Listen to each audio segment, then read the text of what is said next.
Charles and David Koch are two of the richest men in the world. Each one of them is worth tens of billions of dollars.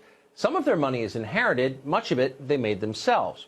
But to their credit, the Kochs have never been content merely to get richer. They are engaged intellectuals. They have a sincere desire to change the world. So for years, the brothers have been the single most important funders of Republican politics in Washington and the country. The Koch network of donors spends hundreds of millions of dollars every election cycle. Virtually every major conservative nonprofit in Washington takes Koch money, often a lot of it. Koch organizations train political organizers and candidates. Many Republican lawmakers owe their careers to the Kochs and are happy to say so. For people whose main business is making fertilizer and paper towels, the Kochs have been remarkably effective in American politics. And not surprisingly, the left hates them for it. Both the Koch brothers and their families, who, by the way, are very nice people, have been grotesquely and repeatedly maligned by the media. This, in turn, has convinced many conservatives that the Kochs must be on their side. Anyone who's been slandered by the New York Times has got to be doing something right. That's the idea.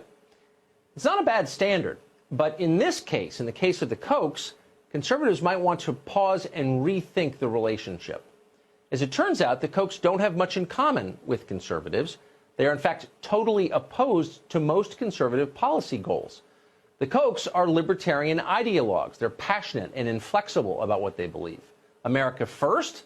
The Kochs find the very notion of that absurd, if not fascist.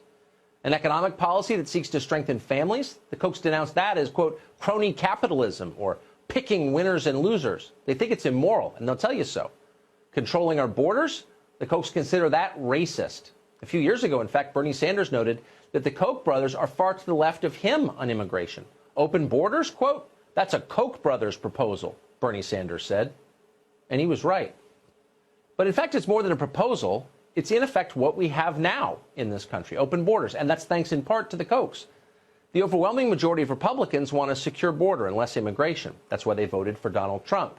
2.5 years later, though, the border is more porous than ever. A tide of humanity is flooding in illegally.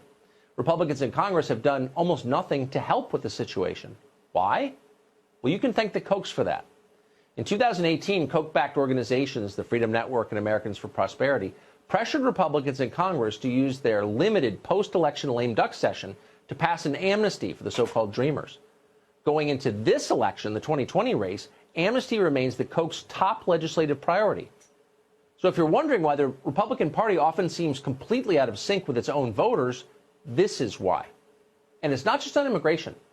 The Koch network has also successfully pushed Republicans to join the left in going soft on crime.